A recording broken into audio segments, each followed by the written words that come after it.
Edward Theodore Gein was born in La Crosse County, Wisconsin on August 27, 1906, to George and Augusta Gein.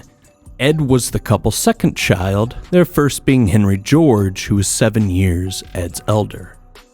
Augusta was a religious woman who was determined to raise her boys with a strict moral code, instilling the Bible into them daily. She continually cautioned them of the immorality and looseness of women, attempting to discourage their sexual desires and frightening them with thoughts of being thrust into hell.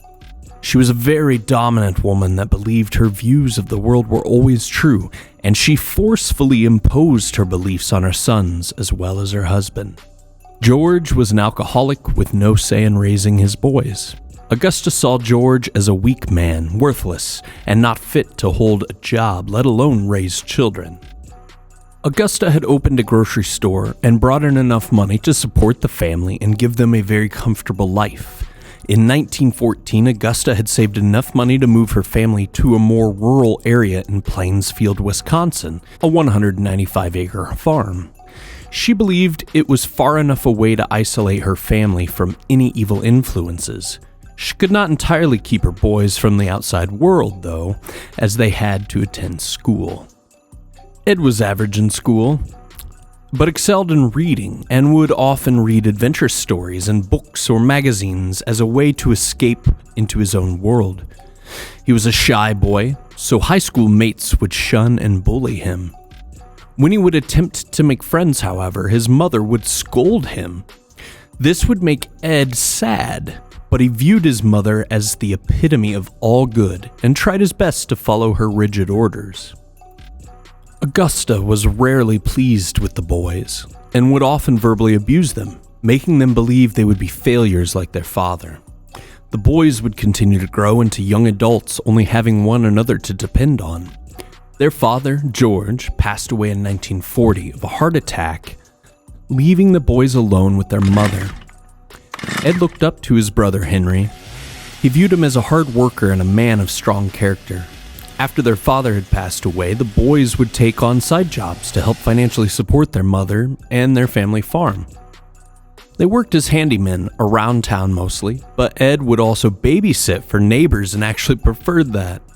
He found it was easier for him to relate to the children he watched than his own peers, and this was because in many ways he was socially and emotionally awkward. The townspeople considered the brothers to be reliable as well as trustworthy. Ed would try to follow his brother's work habits. Henry worried about his brother's attachment to their mother and would openly criticize Augusta. These criticisms may have been what led to the mysterious death of Henry on May 16, 1944. On this day, the brothers were fighting a brush fire dangerously close to the farm. They'd split up and headed in opposite directions to try and battle it from different directions.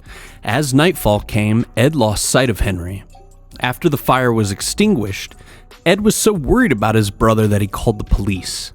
The police put together a search party, but when arriving at the farm, Ed would lead them directly to the reported missing Henry. Henry was found laying on the ground in an area that had been untouched by the fire and had bruises on his head, but police quickly dismissed any chance of foul play. No one believed Ed could have killed anyone, and especially not his brother. After the death of Henry, Ed continued to live alone with his mother at the farm until she passed away on the 29th of December 1945 from a series of strokes and cancer. At this point, Ed would be left all alone. Ed would remain at the family farm and continue supporting himself with odd jobs around the town. He would then board up the rooms that had been used by his mother, leaving them as is, like a shrine, and only leaving a small utility room he converted to a bedroom and the kitchen next to it to live in. He would spend much of his time reading pulp magazines and anatomy books. From these books, he would learn about the process of shrinking heads, exhuming graves, and the anatomy of the human body. Ed also enjoyed reading the newspaper, specifically the obituary section. By reading the obituaries, Ed would learn about recent deaths of women in the area and start to visit their graves at night. This is the point where Ed started exhuming bodies of women from their graves, mostly women that reminded him of his mother. Ed would then begin removing parts from these bodies to keep as trophies that he would turn into other items. These items would later be found in his home. A few people would occasionally see these items, but Ed would tell them that they were wartime souvenirs that a cousin had found while fighting the Japanese and then sent to him.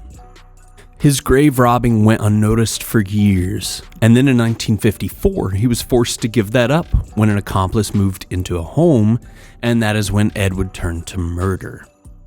On November 16, 1957, Bernice Warden, the local hardware store owner, disappeared. Warden's son would tell police Ed Gein had been in the store the previous evening, stating he would be back in the morning for a gallon of antifreeze. Upon investigation, the officers found the last sales slip was for a gallon of antifreeze the morning she disappeared, giving police reason to suspect Ed. Upon searching the Gein family farm on November 17, 1957, investigators would discover Warden's body in a shed. She had been decapitated and was hanging upside down by ropes at her wrists and a crossbar at her ankles. She had been dressed out as one would a deer in hunting season. She had also been shot with a .22 caliber rifle and many mutilations done after death.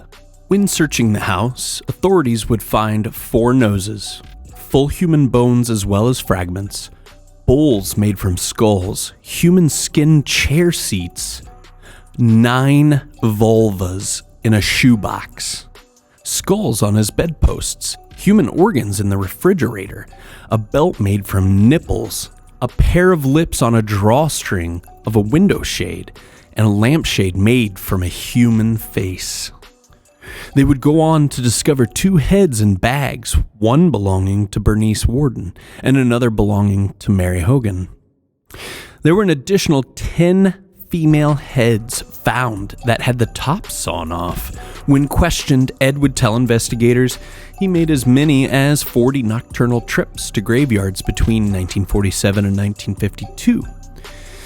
He would frequent 3 local graveyards and exhume bodies that had been recently buried. Ed said on about 30 of these trips, he would leave and return empty-handed. In the other visits, he would dig up the graves of recently deceased women that reminded him of his mother and take their bodies home with him. He would then tan their skins to create his oddities. Ed would later confess that after his mother died, he had wanted a sex change and decided to begin creating himself a suit made of women's skin to wear. During the investigation, Ed also admitted to shooting and killing Mary Hogan, a local tavern owner that had been missing since 1954. While Ed was being interrogated, the land of the farm was being excavated. Most of the bodies found would match those of the graves he had robbed. During a long interrogation, Ed showed no signs of remorse or any emotions about any of his crimes. He spoke very matter-of-factly and even cheerful at times. During the trial, Ed's sanity was in question, so it was recommended that he plead not guilty by reason of insanity. Ed would go through extensive psychological testing. They concluded that he was emotionally impaired. Psychologists would go on later to say Ed was schizophrenic and a sexual psychopath. They would conclude his conditions were due to the unhealthy upbringing and relationship with his mother. Ed had conflicting feelings when it came to women. He carried a natural attraction to them while also having an unnatural attitude toward them, instilled by his mother. This combination would cause him to eventually develop a full-blown psychosis. When investigators eventually revealed all the facts about Ed Gein and the findings on the farm, news quickly spread and reporters from all over fled to the small town of Plainfield. Residents would be bombarded with questions from the media. Plainfield would forever be known as the home of Ed Gein. After Ed spent 30 days in a mental institution, he would be declared mentally incompetent and could no longer be tried. This angered the residents of Plainfield, but there was nothing the courts could do. Ed was committed to the Central State Hospital in Waupun, Wisconsin. Soon after, the farm would go up for auction as well as many of the belongings. Thousands would travel to Plainfield at the chance to see the property, as well as try to purchase these items. This also angered the townspeople, as they felt it was becoming a museum of the morbid. In the early morning of March 20th, 1958, the volunteer fire department in Plainfield would receive a call out to the Gein farm. The house quickly burnt to the ground as people watched, feeling relieved. It is believed the house fire was a case of arson, as the house was found to have no electrical problems. When Ed learned of the fire and the damages to his home, he simply stated, "Just as well." Ed would spend 10 years in the mental institution before the courts decided he was competent to stand trial. So on January 27th, 1968, the proceedings would begin to determine if this was true and if he was guilty or if he was not by reason of insanity. The real trial would begin on November 7th, 1968. At trial, 7 witnesses would take the stand and the evidence would pile up. Ed would be found guilty of first-degree murder. However, because he had been found inside at the time of the murders, he was later found not guilty by reason of insanity and placed back in the care of the Central State Hospital for the Criminally Insane. Ed would remain at the mental institution for the rest of his life, where he was described as a model patient. Ed was happy at the hospital, maybe even happier than he had ever been. It is said he got along with the other patients, but still mostly kept to himself. He enjoyed reading, chatting with the staff, and handcrafting items such as polishing stones, rug making, and had developed an interest in ham radios. He was a docile patient, said to be one of the few that never needed tranquilizing medications. The superintendent of the hospital would say, "If all of our patients were like him, we'd have no trouble at all." On July 26, 1984, Ed died of respiratory and heart failure due to a long bout of cancer. He was buried in the Plainfield Cemetery next to his mother, not far from the graves he used to rob years earlier.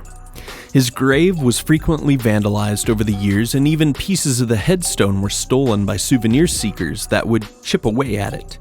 In 2000, the bulk of the remaining amount of the headstone was stolen but was recovered near Seattle in June of 2001 and placed in a museum in Washoe County. The story of Ed Gein went on to live in literature, movies, and even music, leaving a lasting impression and impact on pop culture. There's even a biographical musical titled Ed Gein the Musical that premiered in Menasha, Wisconsin on January 2nd, 2010. Ed would be the influence of many characters we see in films such as Buffalo Bill in The Silence of the Lambs, Norman Bates in Psycho, and Leatherface in the Texas Chainsaw Massacre movies.